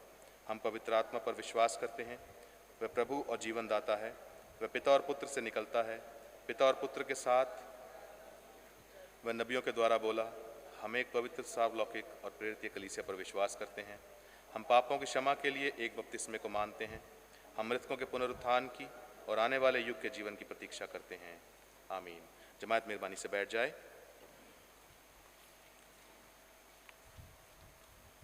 सूचनाएं। खुदाम के लोगों, आप सब लोग जानते हैं कि फादर मोनोदीप छुट्टियों पे न्यूजीलैंड गए हुए हैं और 7 नवंबर को वो इंडिया वापस आ रहे हैं। आप उनके सेफ ट्रैवल के लिए ज़रूर से प्रार्थना करें और इस दौरान यदि आपको किसी भी तरह की पास्टरल असिस्टेंस की ज़रूरत पड़ती है तो आप मुझे, फादर रतनराज को या फादर जय कुमार को आप संपर्क कर सकते हैं। खुदाम के लोगों, 29 अक्टूबर को कैथीड्रल यूथ फेलोशिप की एनुअल जनरल मीटिंग थी और उसके बाद उन्होंने अपने जो ओबीज़ हैं उनको उन्होंने यूनानिमसली वो किया है, डिसाइड किया है, जिसमें कि प्रेसिडेंट जो है मिस्टर जोनाथन जेफरसन हैं, वाइस प्रेसिडेंट जो है mister Joel green, secretary miss Ruth जमीना और ट्रेजरर मिस्टर सुदीप जॉर्ज नियुक्त हुए हैं। परमेश्वर से आप प्रार्थना करें कि परमेश्वर इन जवानों को सामर्थ्य दे और बुद्धि दे कि वो अपनी जिम्मेदारियों को बखूबी निर्वहन कर सकें। खुदाम के लोगों, हमने आज से अपने टाइमिंग्स को चेंज किया है। आज से हमारी विंटर टाइमिंग्स स्टार्ट हो गई हैं। काइंडली ध्यान रखें कि जब आप अगली बार से चर्च आएँ तो अगली संडे से हिंदी सर्विस का टाइम 12 बजे का रहेगा, इंग्लिश सर्विस 8:30 बजे और तमिल सर्विस 10:15 बजे सुबह प्रातः आरंभ होगी। खुदाम के लोगों, 26 नवंबर को शाम को 5 बजे एक म्यूज़िकल प्रोग्राम हमारे यूथ की तरफ से ऑर्गेनाइज़ किया जा रहा है। आप इसमें ज़रूर से शिरकत करें, इसमें आप सबको न्योता है। खुदाम के लोगों, आने वाली 19 तारीख को हमारे चर्च में एजीएम होने जा रही है और इसमें 5 वैकेंसीज़ हैं, जैसे कि आप सब लोग जानते हैं। आपसे गुजारिश है कि आप अपने नाम बाहर जो इलेक्ट्रोल लगा हुआ है उसमें ज़रूर से चेक करें। यदि आपको किसी भी तरह की उसमें कमी लगती है या आपका नाम उसमें नहीं है तो आप ऑफिस से संपर्क करके अपने नाम को इलेक्ट्रोल में डलवा सकते हैं। खुदाम के लोगों, फाइलिंग ऑफ द नॉमिनेशन जो है वो स्टार्ट हो चुका है 2 तारीख से और विड्रॉल जो है वो 11 तारीख तक रहेगा। यदि आप अपने दिए हुए नाम को या किसी के रिकमेंडेशन को आप विड्रॉ करना चाहें तो आप 11 तारीख तक कर सकते हैं। खुदाम के लोगों, 19 तारीख की जो सर्विस रहेगी वो जॉइंट सर्विस रहेगी। उसमें तीनों सेक्शंस एक साथ शिरकत करेंगे और एक ही सर्विस उस दिन होगी। खुदाम के लोगों, आपसे गुजारिश है कि आप इन सारे विषयों के लिए ज़रूर से प्रार्थना करें। खुदाम के लोगों, इस साल हम अपने हिंदी सेक्शन के लिए कैरल राउंड्स निकालने जा रहे हैं और टेंटेटिव डेट्स जो हैं वो 12 से 18 दिसंबर रहेगी।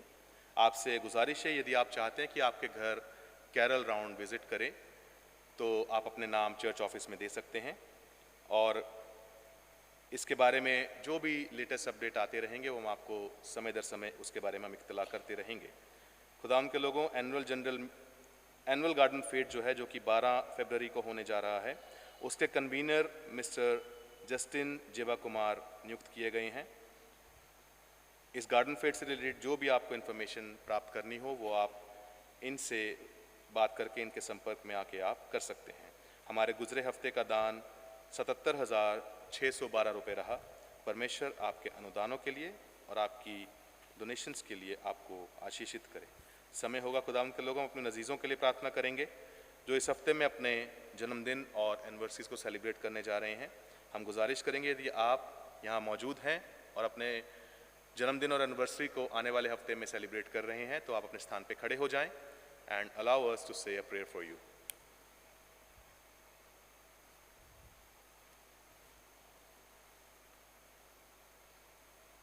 आइए प्रार्थना करें।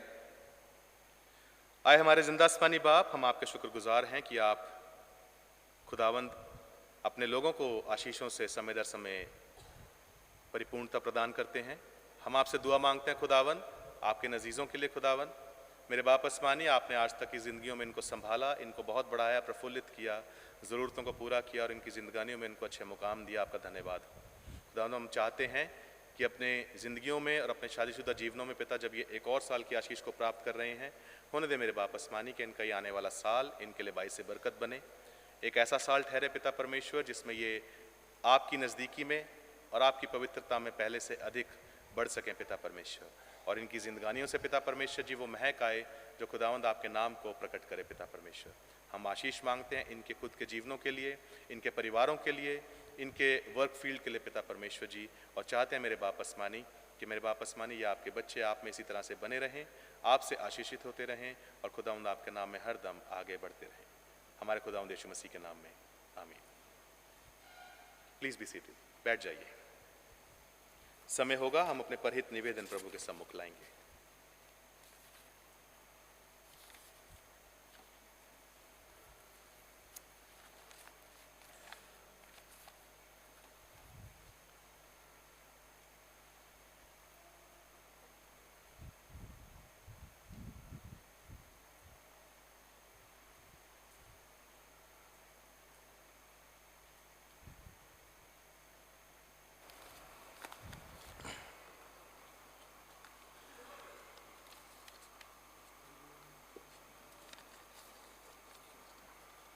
परहित निवेदन। हम समस्त मानव जाति के लिए प्रार्थना करें और अपनी प्रार्थनाओं को प्रभु यीशु मसीह के निरंतर निवेदन के साथ अर्पित करें। हे प्रभु, हम प्रार्थना करते हैं कि समस्त संसार में न्याय और शांति स्थापित हो और प्रत्येक व्यक्ति भरपूर जीवन प्राप्त करे। हे दयावान प्रभु, उन सब लोगों के लिए जो इस नगर में रहते हैं, उन सब बातों को दूर करने के लिए जिनसे आपसी फूट और झगड़े होते हैं, और हमारे देश में सच्ची एकता की बढ़ती के लिए हे दयावान प्रभु, उन सब लोगों के लिए जो कृषि उद्योग अथवा व्यापार में लगे हुए हैं, सब मजदूरों और कारीगरों के लिए, और उन सब के लिए जो हमारे देश की रक्षा करते हैं, हे दयावान प्रभु, अध्यापकों और छात्रों, वैज्ञानिकों, लेखकों और कलाकारों, और उन सब व्यक्तियों के लिए जो अन्य लोगों के विचारों और भावनाओं को प्रभावित करते हैं, हे दयावान प्रभु,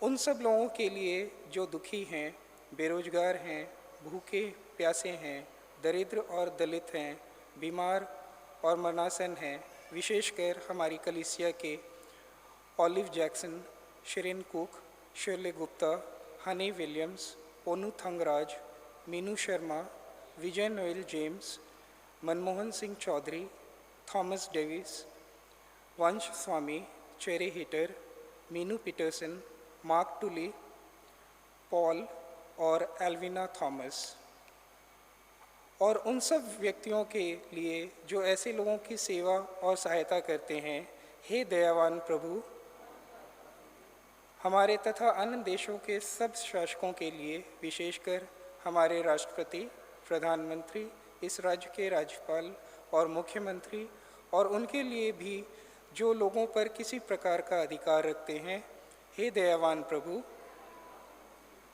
संपूर्ण मसीही समाज की एकता और मेल मिलाप के लिए और समस्त संसार में उनकी गवाही और सेवा कार्य के लिए, हे दयावान प्रभु, भारत में आपकी समस्त कलीसिया के लिए, उसकी परिषदों तथा अगुओं, विशेषकर हमारे प्रमुख धर्माचार्य, दक्षिण भारत के कलीसिया के प्रमुख धर्माचार्य और मार्थोमा कलीसिया के मेट्रोपॉलिटन, हमारे बिशप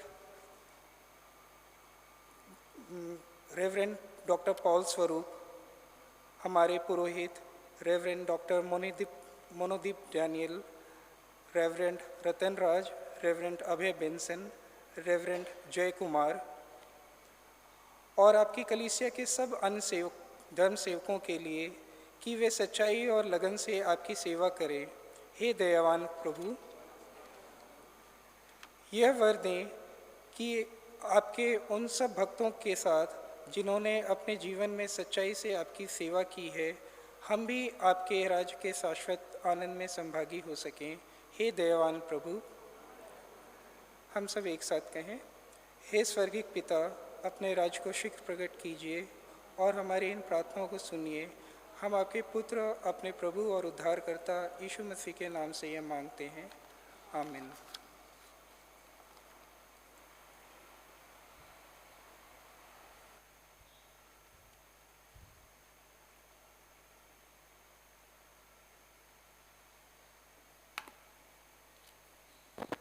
पाप स्वीकरण की प्रार्थना, पेज नंबर 129 प्रभु भोज की पुस्तक में, सेक्शन नंबर 17। प्रिय भाइयों और बहनों, हमारे प्रभु यीशु मसीह ये कहते हैं, हमारा प्रभु परमेश्वर एकमात्र प्रभु है। तू प्रभु अपने परमेश्वर को अपने संपूर्ण हृदय, संपूर्ण प्राण, संपूर्ण बुद्धि और संपूर्ण शक्ति से प्रेम कर, यही पहली आज्ञा है। दूसरी ये है, तू अपने पड़ोसी को अपने समान प्रेम कर। इनसे बड़ी और कोई भी आज्ञा नहीं है। परमेश्वर ने संसार से ऐसा प्रेम किया कि उसने अपना इकलौता पुत्र यीशु मसीह दे दिया कि वह हमें पापों से बचाए, स्वर्ग में हमारे लिए निवेदन करे और हमें शाश्वत जीवन में पहुंचाए। इसलिए हम पश्चाताप और विश्वास के साथ अपने पापों को स्वीकार करें। हम परमेश्वर की कृपा से उसकी आज्ञाओं का पालन करने का और सब लोगों के साथ मेल मिलाप और प्रेम से रहने का पक्का संकल्प करें।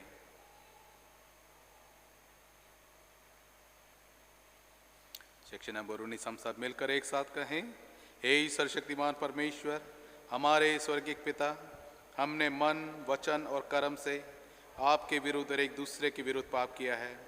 हमने अपनी अज्ञानता और दुर्बलता के कारण और जानबूझकर भी बुराई की है और भलाई करने में असफल रहे हैं।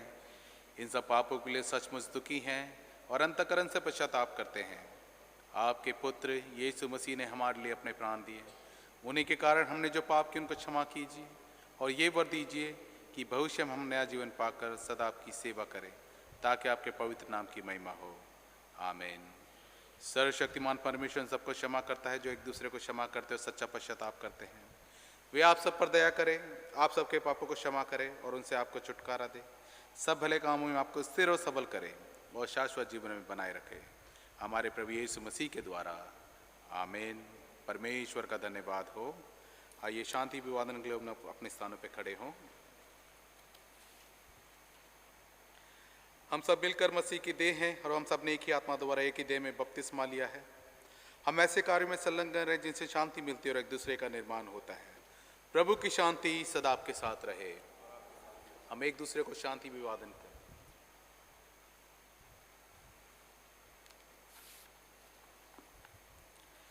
आइए इस समय हम लोग गीत गाएंगे। गीत नंबर 723, प्रभु का धन्यवाद करूंगा, और इस गीत के दौरान हदिया लिया जाएगा। गीत नंबर 723।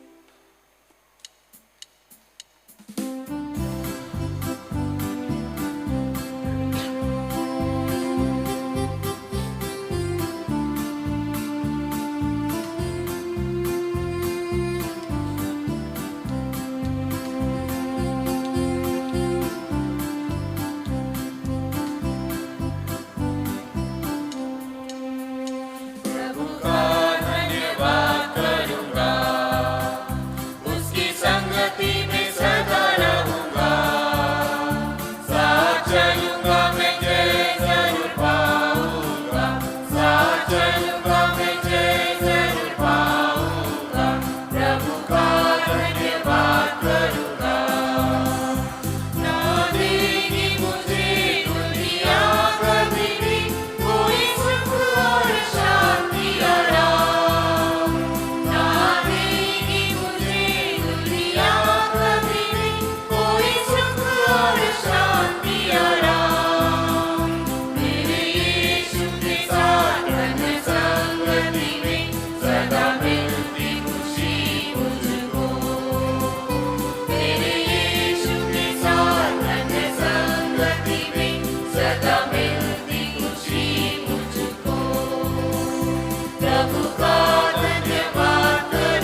महिमा को पूरी करूंगा।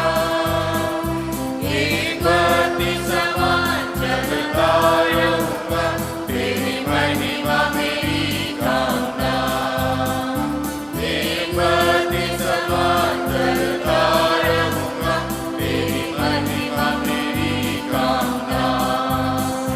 प्रभु का धन्यवाद करूंगा, उसकी संगति में सदा रहूंगा। साथ चलूंगा मैं, जय जरूर पाऊंगा। साथ चलूंगा मैं, जय जरूर पाऊंगा। प्रभु का धन्यवाद करूंगा।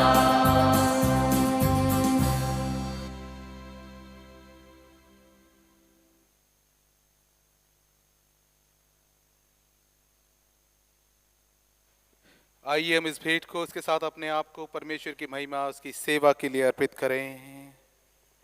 हम सब एक साथ कहें, सर्वशक्तिमान परमेश्वर, संसार के सृष्टिकर्ता, सब वस्तुएं आपसे ही प्राप्त होती है और आपकी संपत्ति में से हम आपको भेंट चढ़ाते हैं। हम आपसे विनती करते हैं कि आप इस दान को, रोटी एवं दाखरस की इस भेंट को अपने नाम की महिमा, अपने लोगों की भलाई के लिए स्वीकार कीजिए, हमारे प्रभु यीशु मसीह के द्वारा। आमीन। प्रभु यहाँ उपस्थित है, उनका आत्मा हमारे साथ है। अपना हृदय प्रभु में लगाओ, हम उसको प्रभु में लगाते हैं। हम अपने प्रभु परमेश्वर को धन्यवाद दें। उसका धन्यवाद और स्तुति करना उचित है। हे पवित्र पिता, स्वर्गिक राजा, सर्वशक्तिमान और शाश्वत परमेश्वर, ये उचित ही नहीं वरन हमारा कर्तव्य और आनंद भी है कि हम हर समय और हर जगह आपके इकलौते पुत्र हमारे प्रभु यीशु मसीह के द्वारा आपको धन्यवाद दें और आपकी स्तुति करें। वही आपका सत्य और जीवित वचन है, उसी के द्वारा आपने आदि से सब वस्तुओं की सृष्टि की और हमें अपने स्वरूप में बनाया।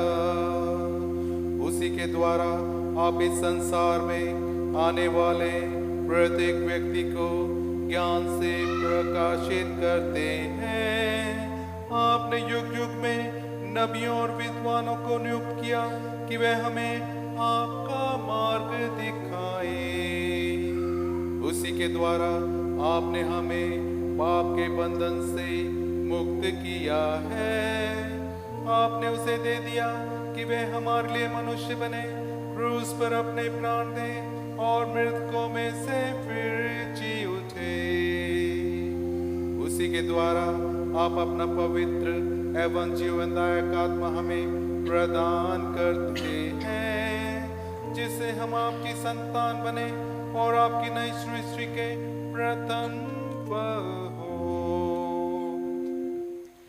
इसलिए संतों और सरस्वतों के साथ जो आपके सिंहासन के सामने निरंतर आपकी स्तुति करते हैं, हम भी आपके नाम की महिमा का गान करते हैं और ये कहकर आपकी सराहना करते हैं, पवित्र है, पवित्र है, पवित्र है प्रभु, प्रतापी और सर्वसामर्थी परमेश्वर, स्वर्ग और पृथ्वी आपके ऐश्वर्य से परिपूर्ण है।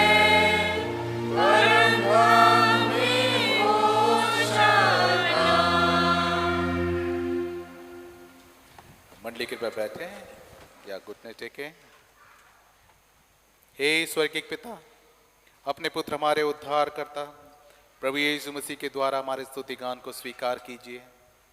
हमें जो उनके नमूने पर चलते उनकी आज्ञा का पालन करते हैं, ये वर दीजिए कि आपकी आत्मा की शक्ति से रोटी और दाखरस की ये भेंट हमारे लिए उनकी देह और रक्त हो, जो हमारे लिए मरे और फिर जी उठे। जिस रात प्रभु यीशु पकड़वाए गए, उन्होंने रोटी ली और आपको धन्यवाद देकर तोड़ी और अपने शिष्यों को दी और कहा, लो खाओ, ये मेरी देह है जो तुम्हारे लिए दी जा रही है। मेरी स्मृति में ऐसा ही किया करो।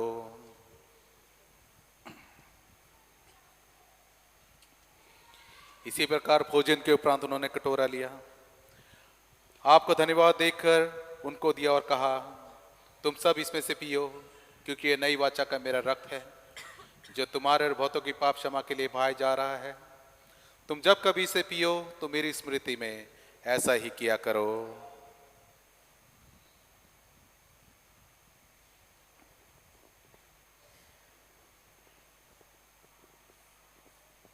इसलिए हे स्वर्गीय पिता, आपके पुत्र की स्मृति में हम इस रोटी और इस दाखरस को इस अनुष्ठान के लिए अलग करते हैं।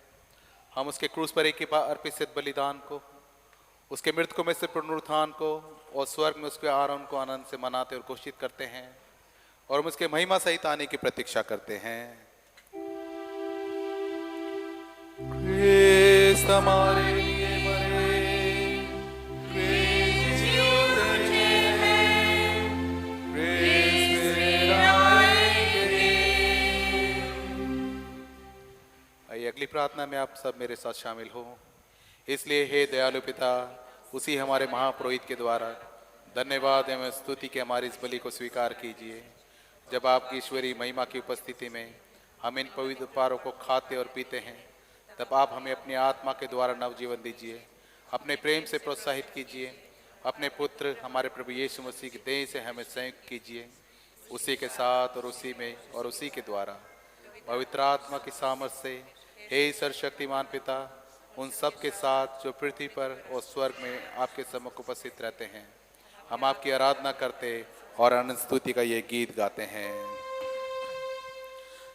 धन्यवाद और आदर, महिमा और पराक्रम, युगानुयुग आपके ही हैं।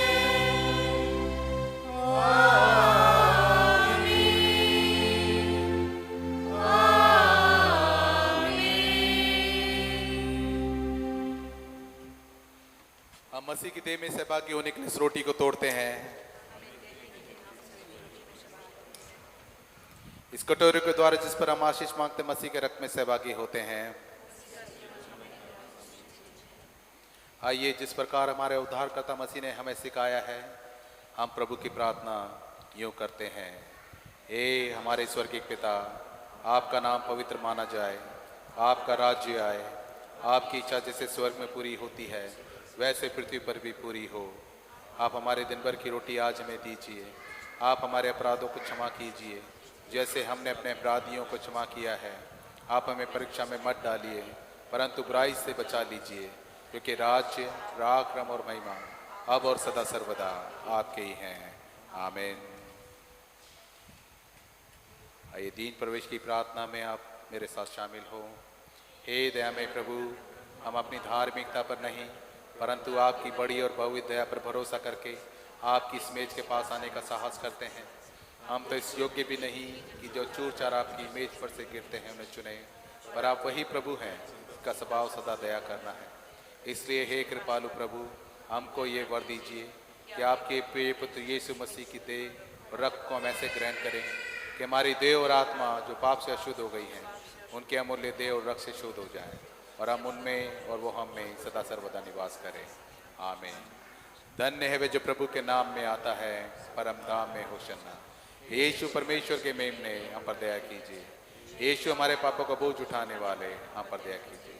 यीशु संसार के मुक्तिदाता, हमें अपनी शांति प्रदान कीजिए। आमीन।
विश्वास के साथ पास आइए। हमारे प्रभु यीशु मसीह की देह को जिन्होंने आपके लिए दी है, उनके रक्त को जिन्होंने आपके लिए बहाए, लीजिए। याद कीजिए यीशु आपके लिए मरे और धन्यवाद करते अपने हृदय में क्रीस को विश्वास से खाइए। कृपया आइए।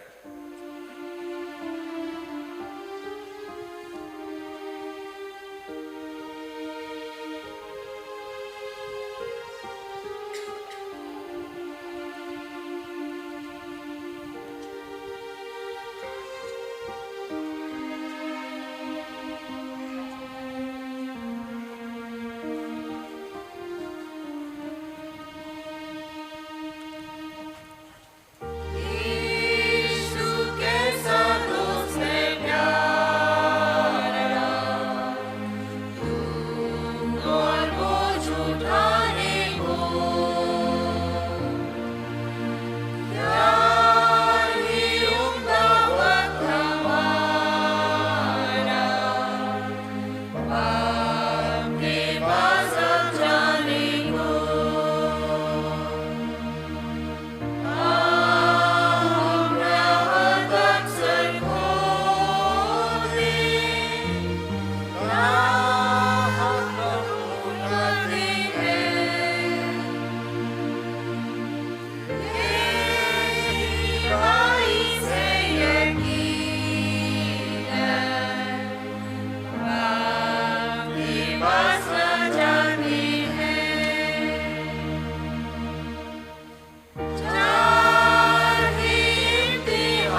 प्रभु यीशु ने कहा, तुम में जो महान बनना चाहे वह तुम्हारा सेवक बने, और जो तुम में प्रथम होना चाहे वह तुम्हारा दास बने। आइए, हमने इस पवित्र सैक्रेमेंट को विश्वास के साथ ग्रहण किया है, इसलिए हम परमेश्वर को धन्यवाद दें। सेक्शन नंबर 44 हम सब लोग मिलकर एक साथ कहें, हे सर्वशक्तिमान परमेश्वर, हम आपको धन्यवाद देते हैं कि आपने अपने पुत्र यीशु मसीह की देह और रक्त के आत्मिक भोजन से हमें तृप्त किया है। अब हम उन्हीं के द्वारा अपने आप को जीवित बलिदान होने के लिए आपके सम्मुख अर्पित करते हैं। ये वर दीजिए कि हम आपके पवित्र आत्मा की सामर्थ्य से परिपूर्ण होकर यहाँ से विदा हों, अपने जीवन तथा सेवा के द्वारा हर समय आपकी महिमा प्रकट करें। आमीन। परमेश्वर की शांति जो सारी समझ से परे है, परमेश्वर के और उसके पुत्र हमारे प्रभु यीशु मसीह के ज्ञान और प्रेम में आपके हृदय और विचारों को सुरक्षित रखें, और सर्वशक्तिमान परमेश्वर पिता, पुत्र और पवित्र आत्मा की आशीष आप सब पर हो और आपके साथ सदा सर्वदा बनी रहे।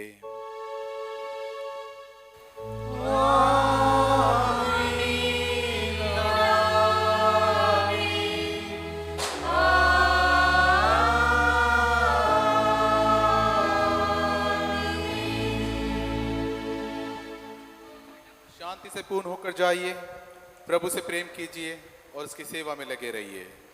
मसीह के नाम में आमीन।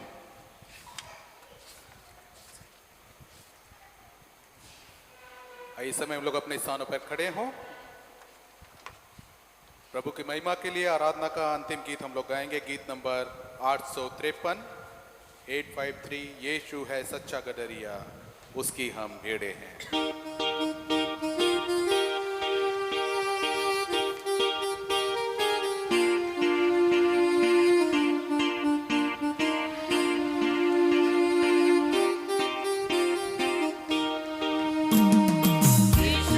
सच्चा गडरिया, उसकी हम भेड़े हैं, हरी चराइयों में हमें चराता है। यीशु है सच्चा गडरिया, उसकी हम भेड़े हैं, हरी चराइयों में हमें चराता है।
उसकी हमें